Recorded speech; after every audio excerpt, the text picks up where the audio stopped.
அவர் கீழ்ப்படுதலை பற்றி சொல்லுகின்ற பொழுது அதை ஒரு பிரேதத்திற்கு ஒப்பிட்டு பேசுகிறார். தன்னோடு இருக்கக்கூடிய அந்த சகோதரர்களுக்கு அவர் பாகசம் சொல்ல மாட்டார், பிரதர்ஸ். அவரே தாழ்ச்சியின் காரணமாக நான் குருவாக விரும்பவில்லை, தியாக்கனாகவே நான் வாழ்நாள் முழுவதும் இருந்து ஆற்றல் ஊழியம் செய்கிறேன், மக்களுக்கு செய்யப்படுகிறேன் என்று சொன்னவர். ஆகவே தன்னுடைய சகோதரர்களை பார்த்து அவர் கூறுவார், கீழ்ப்படிதல் பணிவு என்பது ஒரு பிரேதத்திற்கு நான் ஒப்பனையாக சொல்லுவேன். ஏனென்றால் அந்த பிரேதத்தை படுக்க வைத்தால் அது அப்படியே இருக்கும், உட்கார வைத்தால் கவிழ்ந்து இருக்கும். எந்த இடத்துக்கு போடுகிறோமோ அந்த இடத்தை விட்டு அது நகராது.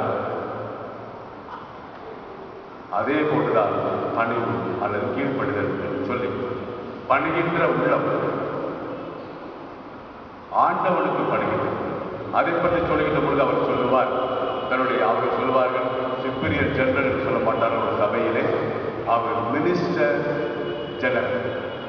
ஆகவே அவர் கடைசியாக யார் யார் இருந்த பொழுது அந்த மினிஸ்டர் ஜெனரலை அழைத்து வர சொல்கின்றார்.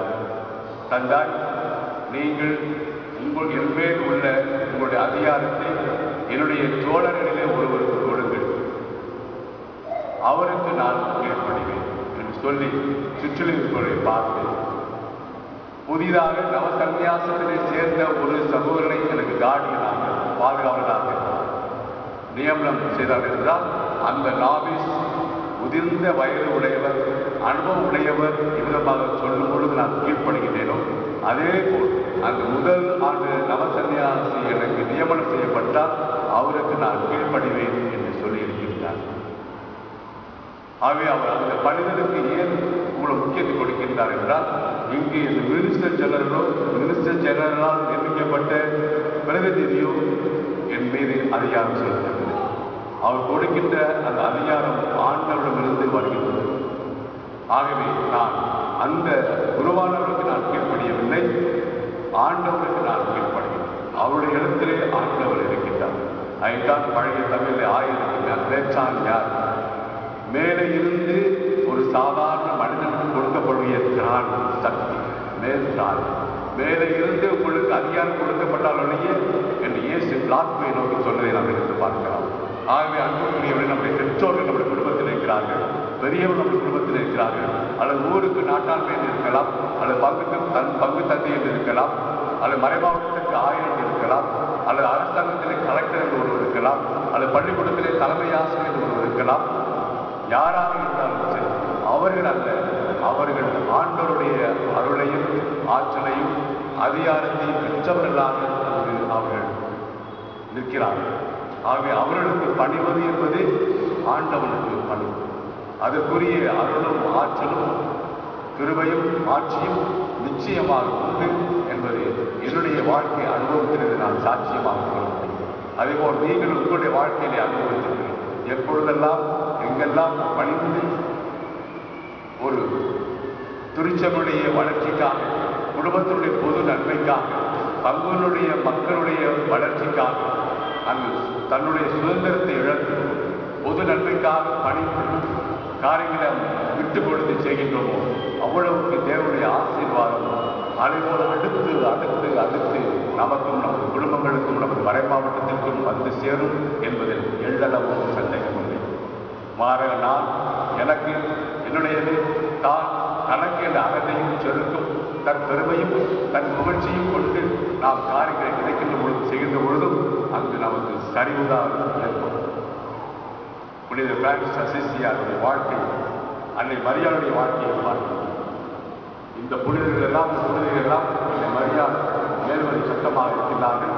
அவர்களுக்கு புரியவில்லை, விளங்கவில்லை, அதையும் சொல்கிறார்கள், எனக்கு இது புரியவில்லை, எப்படி ஆகும்? ஆனால் இது உம்முடைய வார்த்தையின்படியே எனக்கு ஆகும். இதோ அடிமை மரியாள் தலை குனிந்து சிரம் தாழ்த்தி கைகூப்பி உங்கள் சித்தத்தின்படியே ஆகும் என்று சொன்னார். கடவுள் அவர்களை எவ்வளவாக உயர்த்தினார் என்று நான் சொல்ல தேவை. முற்றில கதிர் நிமிர்ந்து நிற்க முடியாது, முற்றில கதிர் நிமிர்ந்து நிற்க முடியாது. அதுதான் கிறிஸ்துவின் வாழ்வு.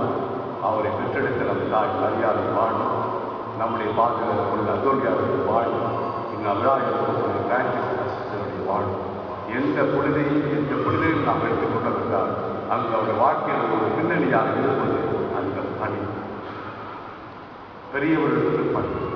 அது என்னுடைய விருப்பமாக இல்லாமல் இருக்கலாம். ஆனால் பொது நன்மைக்காக, மக்களுடைய ஞானத்திற்காக, ஞான வளர்ச்சிக்காக, விசுவாச வளர்ச்சிக்காக, பொருளாதார முன்னேற்றத்திற்காக, சமூக மேம்பாட்டிற்காக கூடல்களை பற்றி எனக்கு ஒரு வித்தியாசமான பார்வை இருக்கலாம், வித்தியாசமான கருத்து இருக்கலாம். ஆனால் எதிர்காலத்தில் மக்கள் அனைவரும் அழைக்கப்படுவார்கள். கை நொடியாய், கண் குருடர்களாய், ஊமைகளாய் நம்முடைய குழந்தைகள் பிறப்பார்கள். எந்த நேரத்தில் என்ன நடக்கும்? மன வளர்ச்சி கொண்டவர்களாக பிறப்பார்கள். எல்லோரையும் அது பார்க்கக்கூடிய ஒன்று இல்லை, நான் கவர்மெண்ட் தான் நான் சப்போர்ட் பண்ணுவேன் அப்படின்ற சுய கருத்தை நான் வைத்து செயல்படுகிறேன். அங்கு நான் இறை திட்டத்திற்கு நான் பண்ணுவேன். அதை குறித்து ஒரு பிரியமானவரை உங்களுடைய குடும்பத்திலே அல்லது பங்கிலே அல்லது நம்முடைய மறைமாவட்டத்தில் எந்த ஒரு இடமாக இருந்தாலும் சரி, நிகழ்வாக இருந்தாலும் சரி, ஒட்டுமொத்தமாக வளர்ச்சிக்கான காரணம், ஒரு சபையுடைய வளர்ச்சிக்காக எவ்விதமாக ஒவ்வொரு குருவும், ஒவ்வொரு சகோதரியும், ஒரு சகோதரனும் தங்களுடைய சுதந்திரத்தை இழந்து பணிவு என்ற வார்த்தை பாடுபடுகிறார். மறைமாவட்ட குழுக்கள் அங்கமாக 1000 உமக்கும் பின்வரும் 1000 நாங்கள் கீழ்ப்படிவோம் என்று வாக்குறுதி கொடுக்கிறார்கள். ஆகவே அங்கு விதமாகத்தான் செய்ய வேண்டும். இந்த 1000 என்ன தெரியும், இந்த ஜெனரலுக்கு என்ன தெரியும், ப்ரொவின்சியல் நேற்று வந்தது, எனக்கு 50 வருஷம் சர்வீஸ் இருக்குது, அசிஸ்டியாளர் இருந்தார். புதிதாக நவசன்னியாசம் சேர்ந்த ஒரு அந்த இளம் துறவிக்கு எனக்கு பொறுப்பாளராக நியமனம் செய்யப்பட்டால் நான் அவருக்கு கீழ்ப்பட்டேன். இதுதான் புனிதம், இதுதான் அர்ப்பணம், இதுதான் இறை அடிமை. அவை இன்றைய திருவிழாவை கொண்டாடக்கூடிய புனித அசிஸ்டியாரும் சரி, நம்முடைய கோடி அற்புத புனித அந்தோனியாரும் சரி, அன்னை மரியாவும் சரி, எந்த ஒரு புனிதை ஏற்பட்டாலும் சரி, பல புனிதர்கள் நாம் பார்க்கிறோம். அவர் ஒவ்வொருவருமே கடவுளுடைய விருப்பத்தை, வார்த்தையை, திட்டத்தை ஏற்றுக்கொண்டார்கள். ஆகவே இன்று அவர் வேறு பெற்றவர்கள் என்று திருச்சபையினால் மட்டுமல்ல மக்களாலேயே அறிவிக்கப்படுகிறார்கள். உதாரணம் அந்த அன்னை தெரேசா. இன்றைக்கு அவர்கள் புனிதர்கள் என்று உலகம் கொடுக்கிறது. ஒருவரை திருச்சபை வருங்காலத்தில் சொல்லாமல் போகலாம். அதேபோல் நம்முடைய முன்னோர், நம்முடைய தாத்தா, பாட்டன் எவ்வளவு விசுவாசத்தோடு இருந்தார், எவ்வளவு அர்ப்பணம், எவ்வளவு கடின உழைப்பு